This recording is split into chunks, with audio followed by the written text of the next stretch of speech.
money because she was spending money. And I'm sure when she ran out of money, they didn't see her no more. I'm sure. But when she touched him, her faith, and that's what I was telling you, you can't figure God out. You got to faith him out.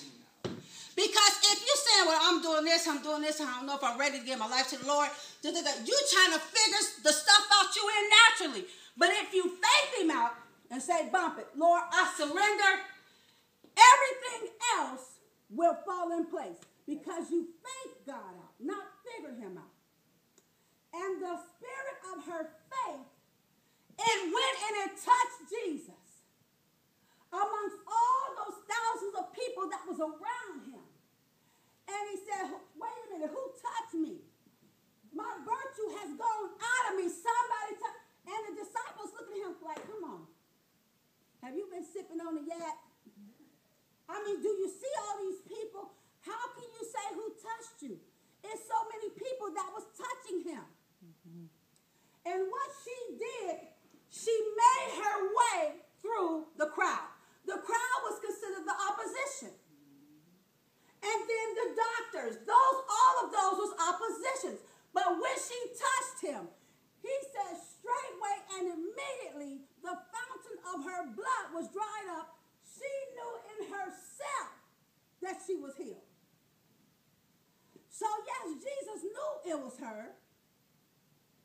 Jesus knew that she was in her body, she was healed. But he wanted her to confess it. Just as I asked you, do you believe this? Because I'm saying for you to repeat this to me, but do you believe it? And you said, yes, I believe. And so she confessed it with her mouth. I'm healed. It was me. I touched you. I had this illness for 12 years. We have a lot of issues that we deal with. But in every issue, in every opposition, we have to yet keep pressing. If you fall, get up. If you fall, don't wallow in it. Okay, I got to get this right. I got to go. I'm talking from being an ex-fornicator. All right?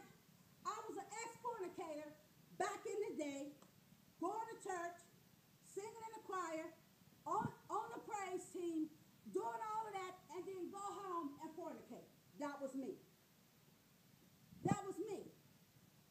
But what was more important to me is my desire to live for God rather than fornicate and go to hell, because all fornicators going to have their part in the lake of fire.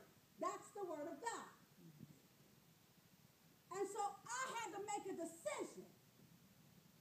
Just as she made a decision, I went to all these doctors. I done did everything I could do. Either I can sit here and die in my mess, or I can get up and go find the one who I know gonna heal me, who I know that's gonna set me free, who I know that's gonna love me in spite of me. I could either do that. So I had to make a decision. I'm not gonna stay here and die in my mess. And going to church rather than going to Jesus, that's how we're able to go to church and then come back out and live any kind of way, because we're going to church and not to Jesus. Church is religious. Jesus is a relationship. You can go in a church, oh, it was a good service, the service was good, the choir sung, and then you out there smoking weed. Have you had an experience with Jesus? Because if you have not had a true experience with Jesus, that's why you're going to go out and live the way you live. Because to love him, to know him, is to love him and to serve him. That's the truth of the matter. But people say, well, he ain't through with me yet. No, he's been done in Genesis. Come on. You have to get to a point where you make a decision that you want to kill your flesh and you live for him. Because he ain't working on us no more. Yeah, he finished the work. And he that started work, he's going to finish the work. He didn't already finish the work. He's waiting on us to get in position.